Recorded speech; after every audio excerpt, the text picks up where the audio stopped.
Bonjour à tous et bonjour à toutes et bienvenue à Nagasaki, bienvenue au destroyer de rang 8. J'emploie le mot destroyer parce qu'on va avoir des gunboats japonais.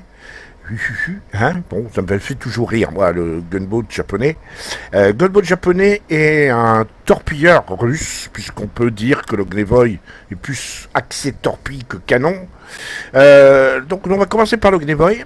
On va voir la thématique de cette vidéo, c'est comment jouer les destroyers rang 8. Et on va voir comment nos deux pilotes ont fait preuve de finesse stratégique pour manœuvrer leurs deux destroyers au gameplay très différent et comment ils vont peser sur la game. Alors on attaque tout de suite avec le Gnevoy. C'est parti.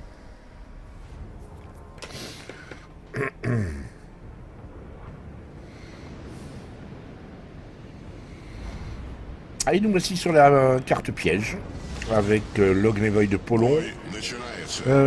Carte piège, j'ai consacré une vidéo dessus sur deux batailles sur cette carte, la manière d'appréhender cette carte quand on est en DD. Là, bien, on l'a déjà vu, Polon, en Monaghan, en Gnevoy, en Kiev, sur cette carte.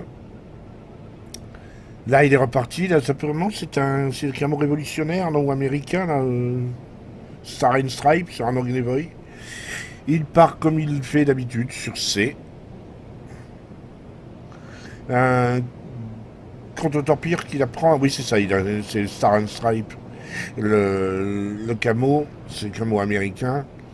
Un navire qu'il apprend à apprécier, surtout depuis qu'il a débloqué les dernières améliorations, la dernière coque, avant de trouver un petit peu limité.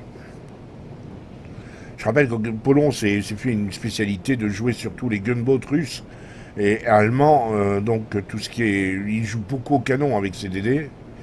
Et là, avec le Gnevoy, bien, il rejoue beaucoup à la torpille aussi. Les canons, c'est un peu faiblard.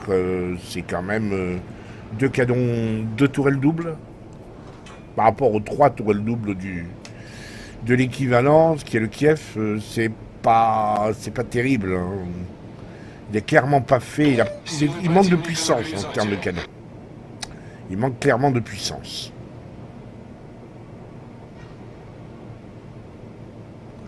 Alors, il a effectivement repéré la Katsuki, qui l'a repéré.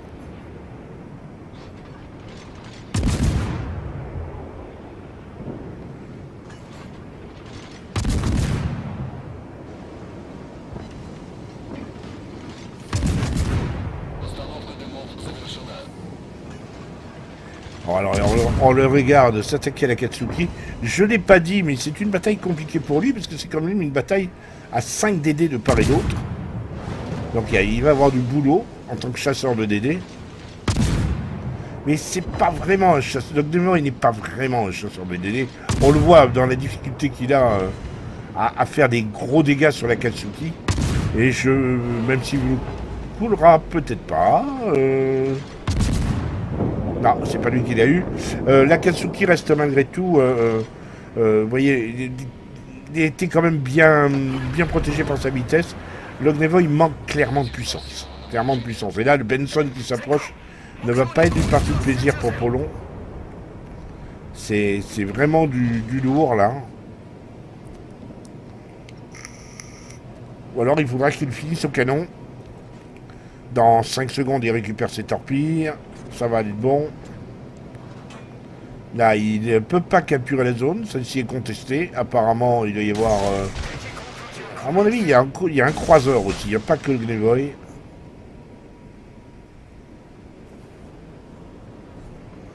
Donc, Polon change de crèmerie. Il reste surtout pas dans sa smoke. Vous voyez, il bouge, très, très mobile. Parce que il redoute les torpilles de l'Ognevoy. Voilà, il y avait bien un croiseur. Hein. Il tire pas, il fait attention de ne pas être visible. Le York était bien là.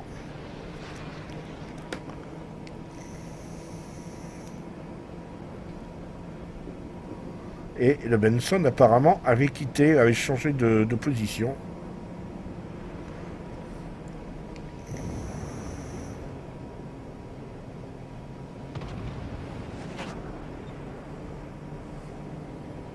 Il est en train de signaler la présence du DD dans le coin.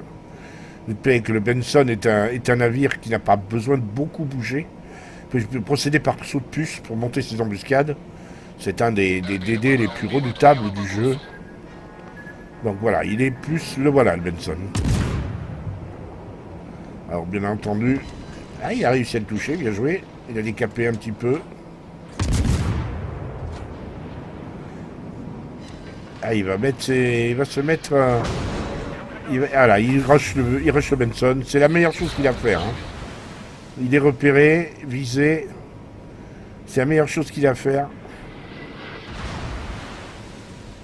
Il faut là maintenant qu'il aborde, vous voyez qu'il fait une course erratique qui n'est pas prévisible. Ça y est, il est plus repéré. Maintenant, il faut qu'il envoie ses torpilles. Donc il anticipe plutôt une sortie de smoke côté gauche. De la part du Benson, il a envoyé un seul set de torpilles. Il attend. Le deuxième, ce sera quand il aura assuré le coup. Si le Benson louvoie légèrement pour éviter le premier set, il risque de se prendre le deuxième. Et je pense qu'il a continué sa course. Alors, il est vu, le voilà, le Benson.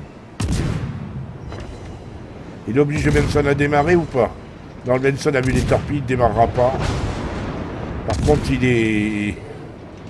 Voilà, tout le monde se met sur le Benson et c'est lui qui l'a eu. Ah ben, c'est bien.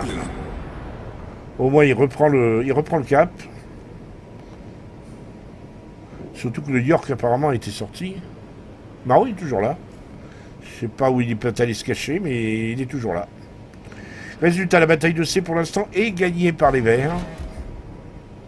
Pour autant, la bataille est loin d'être jouée. Voilà un cuirassé maintenant, le New Mex. 14 secondes avant les prochaines torpilles. Le Renault est assez rapide.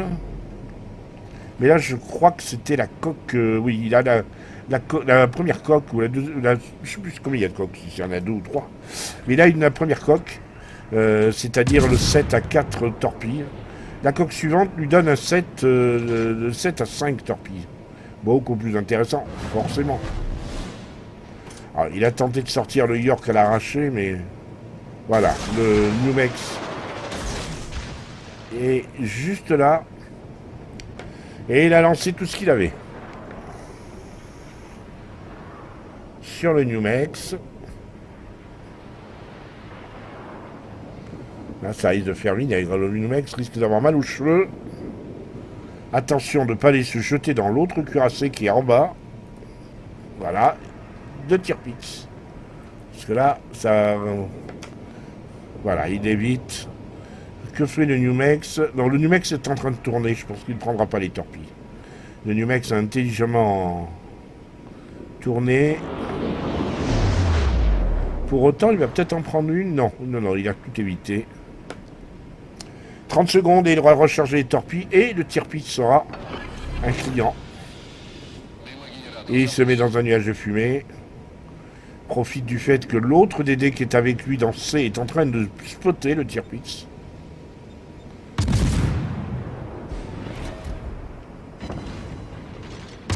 Trois obus qui s'écrasent sur 4 lancés. Voilà pourquoi les canons du Neville n'ont pas vraiment un intérêt que vraiment très limité. Voilà, il a lancé 9 obus, 10 obus. Il y en a 8 qui se sont écrasés et 2 seulement qui ont fait des dégâts. Vous voyez que c'est pas vraiment rentable cette affaire. Tirpitz qui continue son tout droit. Pour autant, il est suffisamment rapide, je pense, pour éviter les torpilles de l'Ognevoy. Les torpilles ne sont pas très rapides, hein, ceux de l'Ognevoy, je pense pas. Que le Tirpitz en prendra une. Ah, il les évite de justesse, mais il va les éviter.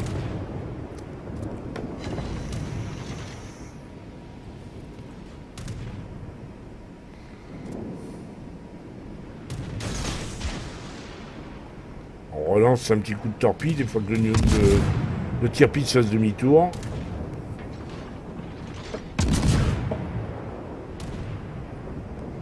Ce ce qu'il semble faire. D'ailleurs, il est en train de tourner bâbord. Donc il va aller se jeter dans la course des torpilles, potentiellement. Il faut savoir s'il va accentuer son virage ou s'il va continuer vers le nord, complètement. Bataille qui, pour l'instant, est très indécise. Ils ont... Les Verts ont deux frags de plus, mais ils ont 2 caps en moins. Donc il faudrait récupérer un cap, le cap B. Alors les tirpitz continuent plein nord. Les torpilles ne seront pas pour lui. Je regarde où elles sont. Les torpilles sont à la poursuite du tirpitz, mais je pense qu'il les évitera. Là, il a lancé ses torpilles. Oui, il a lancé ses torpilles sur le bâtiment. Il est repéré radar. Du coup, le bâtiment ne le voit pas. Enfin, ne s'intéressait pas à lui. Alors, ça y est, il lui tire dessus avec une tourelle. Ah, il s'est touché, bien joué. Bravo. Mais canon, vous voyez, des obus qui sont lancés. Un qui touche, un qui s'écrase. 0 dégâts. Ryujo est un client, lui, par contre.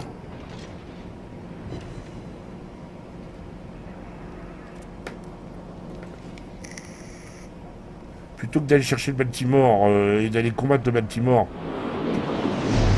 pour un cap illusoire, je préfère aller chercher le Ryujo, qui n'a pas l'air de bouger, d'ailleurs.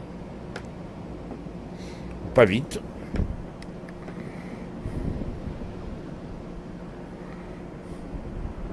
Ça y est, il recule. Le Ryujo, qu'est-ce qu'il fait?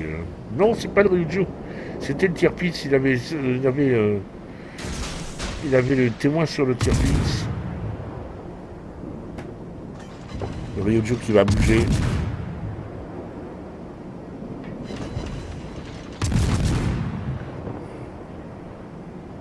Ah, Ryujo est mort. Pas de torpille au but, c'est dommage. Toujours pas de torpille au but pour Polon. Une partie qui n'est pas proprement parlée, génial, il faut bien reconnaître. Pour autant, on voit les capacités de l'Ognevoy et surtout la manière de le jouer safe. C'est ça qui m'intéresse dans cette bataille. C'est la manière de jouer l'Ognevoy relativement safe, tout en faisant un petit peu de dégâts, malgré tout. Il a coulé un navire, il a capé, il a défendu la base, il a arrosé de torpilles des adversaires, même s'il ne les a pas touchés. Il a fait du boulot. Les rouges qui n'ont plus que 3 navires, mais qu'un petit différentiel de 60 points, c'est pas énorme, du fait qu'ils ont les deux caps toujours. Mais ils sont en train de... Ah, ils demandent au CV de faire du spot. Ils sont en train de... Voilà, ils cherchent le bâtiment. Ouais, ils sont en train de grignoter le considérable retard qu'ils ont grâce à leurs 2 spots, à leurs 2 caps. Là, ça y est, il a trouvé le Fubuki. Le problème du Fubuki, c'est que le Fubuki a quand même, est rapide, il a des torpilles assez rapides et ça va être un combat assez épique face à un Fubuki. Il ne reste plus que d'ailleurs double Fubuki, hein. Il reste 2 Fubuki. Mais l'autre est apparemment en dehors du cap. Donc il va le chercher. Le porte-avions qui met du temps à aller à faire du spot. Vraiment, je trouve pas ça bien. Il l'avait repéré le Fubuki, mais au lieu de rester dessus, il envoie ailleurs. Voilà, le Fubuki.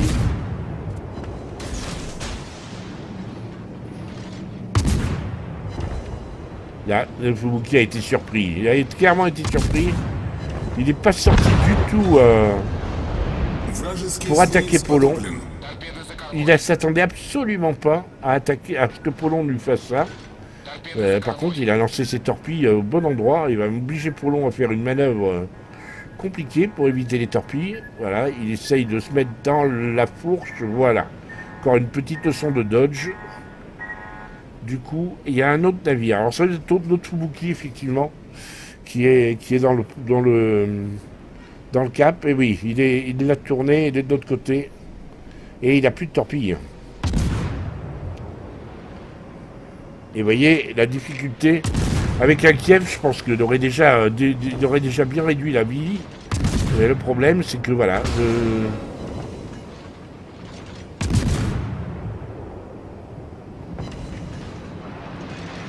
Le problème, c'est que l'Ognevoy a un petit peu de difficulté en termes de canon. C'est poussif.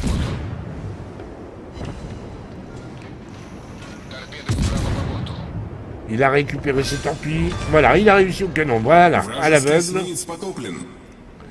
C'est un joli coup. Et il va pouvoir caper. La partie est d'ailleurs terminée. Hein. Le dernier croiseur est en train de s'enfuir.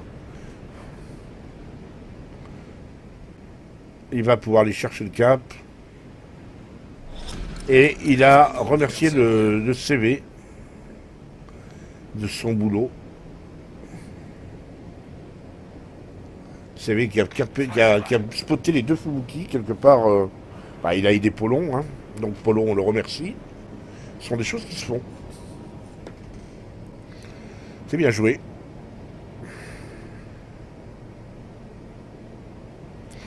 Et là, il peut caper tranquillement. Alors là, en plus, non, ils sont deux sur le cap. Ça va être, voilà, des points d'XP supplémentaires.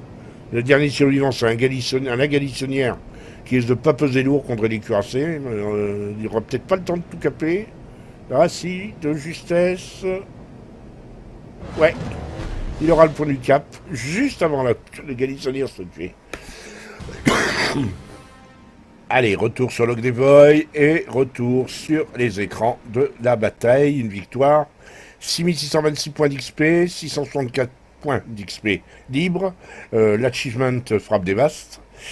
106 coups au but quand même au canon, mais pour 45 000 de dégâts, sachant qu'il faut retirer dans ces 45 000 deux torpilles, plus quelques points d'incendie, plus quelques points d'inonde.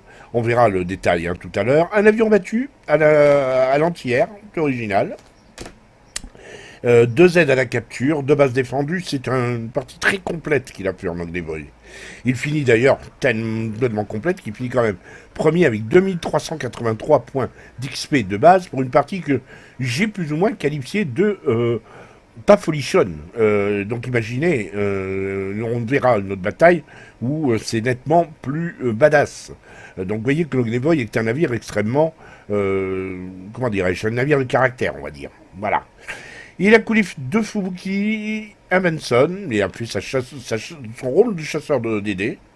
Il a parcouru 68 km 84, il a encaissé que 219 600 en dégâts potentiels. Donc 12 000 sur un Fubuki, 7 000 sur un autre Fubuki, 6 000 sur un Manson, 8 000 sur un Akatsuki, 4 000 sur un Ryujo, 3 900 sur un Tirpitz. Alors, en termes de dégâts, voilà, ce que c'est intéressant, c'est que en perforant à la paix, il a lancé 8 obus, il y en a 7 qui ont touché, pour 2400 de dégâts. À la HE, il a fait un ratio de 1 pour 2, 180, 99 pour 180, ce qui est tout à fait honorable. 30 900 de dégâts. Je continue à penser que c'est pas terrible. 70 torpilles lancées. Seulement 2 ont touché au but, évidemment. L'Ognevoy, c'est assez particulier à la torpille. Il vaut bien mieux que ça. Hein. Les circonstances ne l'ont pas aidé, Apollon. Seulement 3 incendies pour 2256 de dégâts. On voit les autres dégâts. Il a fait un 1800 sur un Baltimore. Il n'est pas premium. Et son commandant a pris 8414 points d'XP de commandant. Voilà, on a vu l'Ognevoy en action.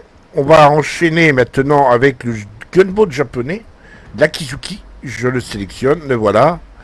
Alors évidemment, hein, c'est un reload toutes les 2 secondes, donc l'Akizuki, c'est un vrai gunboat.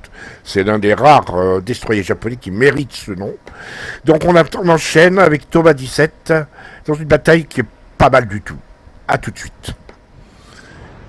Et nous voilà sur la carte éclat, en mode domination. avec l'Akizuki, une partie qui nous a été envoyée par Thomas 17S, un membre de mon clan, je le remercie. Un Akizuki, donc le gunboat, le seul gunboat japonais digne de ce nom.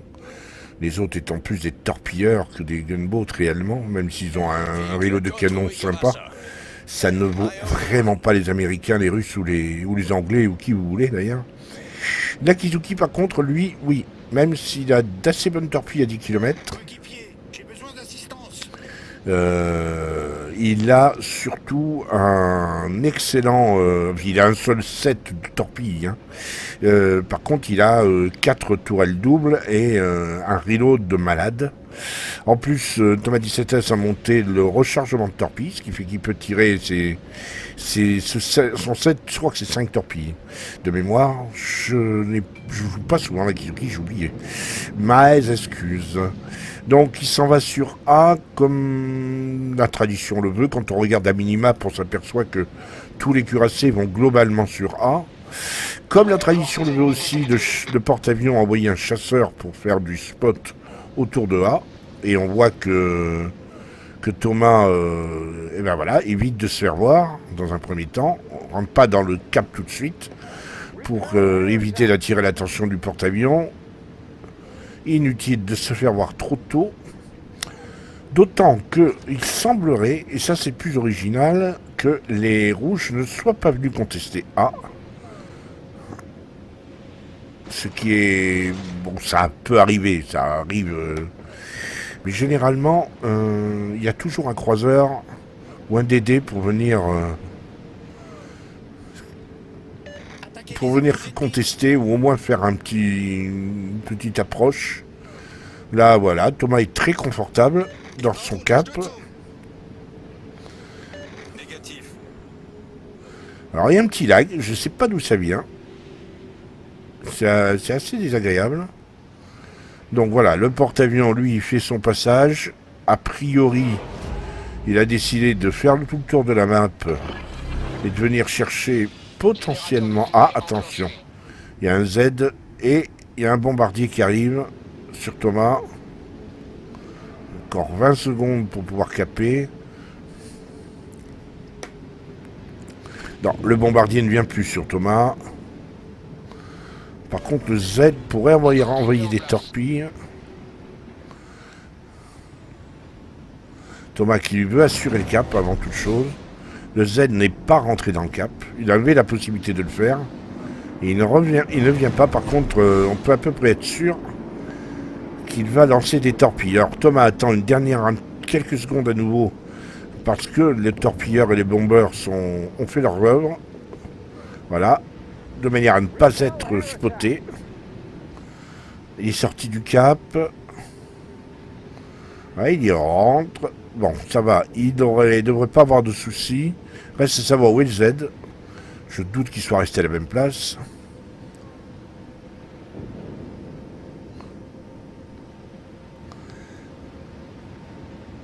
Ah, il a dû faire demi-tour. Ou alors il est parti derrière les usines là-bas qui font face. Voilà, c'est ça, il est là. Il est allé monter son embuscade, bien joué.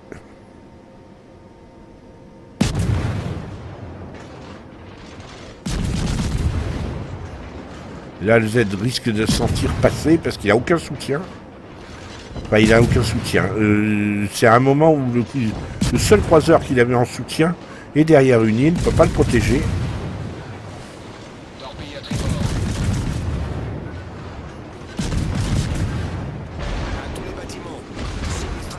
Allez, je vous avais dit que c'était un reload de malade, Akizuki.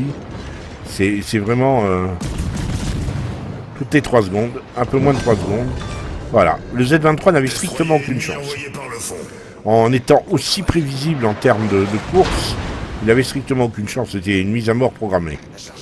Par contre, le Fidji, là, va avoir un gros problème. Et Thomas aussi risque d'avoir un gros problème, parce que là, le Fidji est armé pour sortir l'Akizuki, clairement. Et Thomas n'a aucun support de ses navires, tous les cuirassés sont derrière les îles. Un seul cuirassé l'a suivi, un seul croiseur aurait pu le suivre, mais il est derrière à chasser ce Mogami, justement.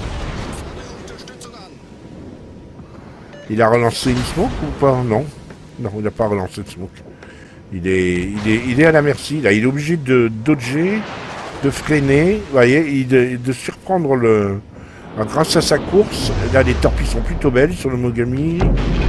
Voilà, Mogami, c'est fini. C'est joli. Mogami, c'est fini, ça pourrait faire une chanson. Le Fidji, maintenant. Il a très bien joué le coup, parce qu'en variant sa vitesse, en variant sa course, il a complètement déstabilisé le Fidji, qui s'en occupe plus. D'ailleurs, le Fidji ne le voit plus maintenant. Il a 6-6 hein, en termes de comment dirais-je, de camouflage, de furtivité. C'est pas mal. Voilà, il s'efforce de ne pas tirer, d'autant qu'il va être repéré par avion. Et que son prochain nuage de fumée est dans 45 secondes. Ah, là, il est vu. C'est le Fidji qui lui tire à nouveau dessus. Il a été repéré avion. Hein. Le Fidji a un petit peu de mal à assurer les tirs sur lui. Il tire vraiment à l'aveugle, le Fidji, très spécial. C'est pas un as du shoot. Hein. C'est dommage, parce que le Fidji est très précis. Et normalement, la Kizuki n'aurait pas dû s'en tirer comme ça. Il a pris du dégât, il faut le reconnaître, mais pas à ce point-là quand même.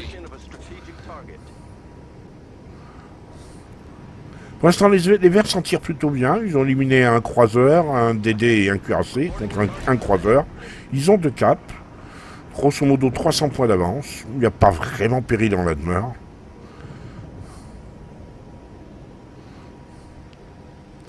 Là, il s'approche tout doucettement du gros de la flotte ennemie, qui est du côté de C.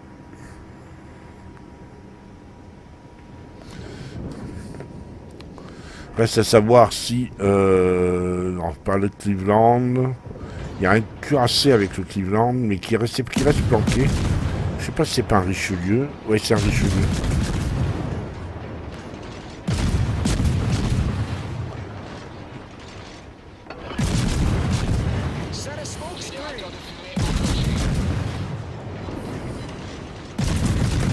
C'est quand même des salves à 2000, 2000, 3000 hein, qui met. Hein, 1600, 1000. Avec Cleveland, ça descend très vite, 1400. Donc voilà, le Richelieu qui a décidé de passer à l'attaque. Mais avant, il veut se faire le Cleveland, ou au moins le dégommer, le réduire à une toute petite portion.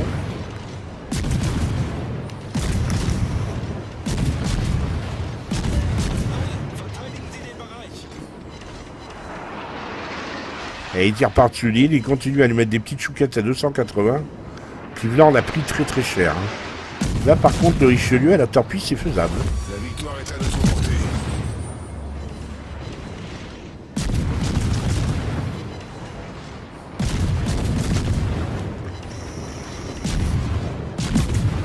D'autant qu'il continue royalement son petit bonhomme de chemin, comme si plus rien n'intéressait. À 7 km, et évidemment, les torpilles. Ah, il a lancé son reload. Et il a prévu le coup que le Richelieu allait changer brusquement de cap. Richelieu qui a le camo puce d'Orléans. Et il est reparti, ça y est, à la paix. Par contre, à la paix, je suis pas convaincu. On va peut-être essayer à la HE, parce que je suis pas convaincu, même si à cette distance, à 7 km, il commence à perdre du dégât. Il y a beaucoup d'obus qui s'écrasent, qui rebondissent.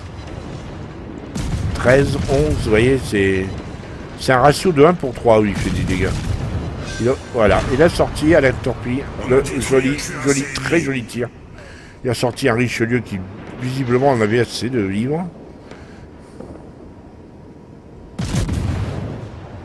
Voilà, Tago, attention, c'est furtif et surtout c'est très précis ces bestioles-là. La preuve. 82 000 de dégâts, c'est plutôt bien pour un DD. Tier 8. Ah, ils viennent de perdre un porte-avions. Fubuki.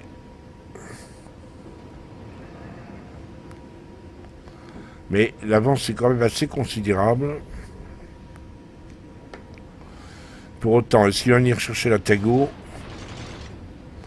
Sachant que il est pas prêt d'avoir un nuage de fumée. Hein. 1 minute 24, 1 minute 20 maintenant.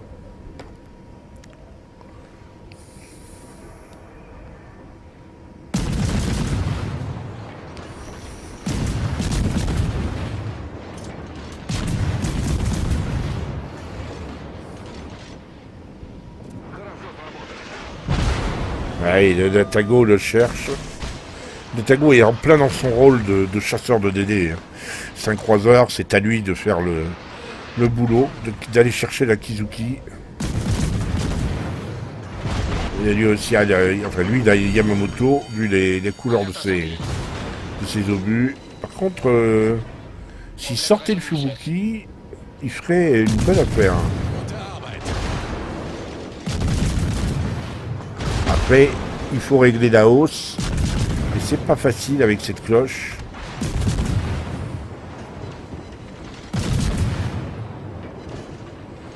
Ça se passe pas trop mal.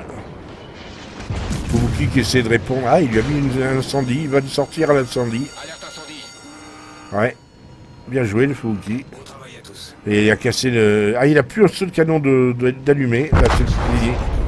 Ah, c'est la curiosité. Il ne pouvait pas tirer parce qu'il avait plus de canon. Tous ses canons étaient cassés. Enfin, cassés. Étaient hors d'usage. Il restait plus qu'une seconde avant qu'il puisse retirer, mais il a été sorti.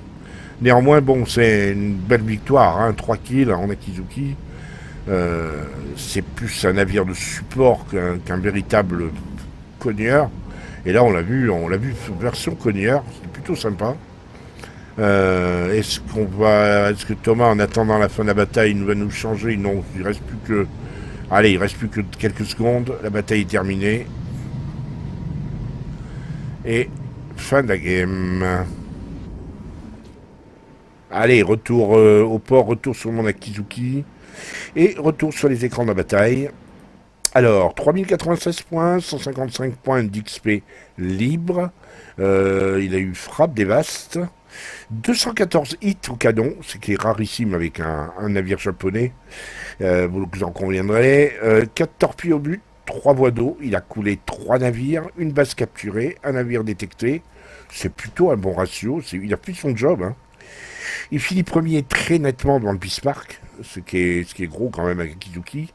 2023, belle partie avec 2023 d'XP de base. Il a parcouru 39 km 66, quasiment 40 km. Il a tanké pour 710 000, ce qui est beaucoup. En termes d'obus, il a switché. 328 obus AP et 70 à l'HE. C'est original. Moi, généralement, mon Akizuki, je joue exactement à l'envers. Hein, c'est plutôt 328 HE. Je cherche à tout prix à faire du dégât. 328, il y en a 203 qui ont touché, ce qui est beaucoup quand même. Hein. 1 sur 2, même 2 sur 3 qui ont touché, pour 41 000 de dégâts. À l'HE, il a fait 70 obus, seulement 11 ont touché, 3500 de dégâts. Les torpilles 16, il n'y en a que 4 qui ont touché, mais 40 000 de dégâts. C'est beaucoup. Il a donc coulé le Richelieu, le Mogami et le Z23.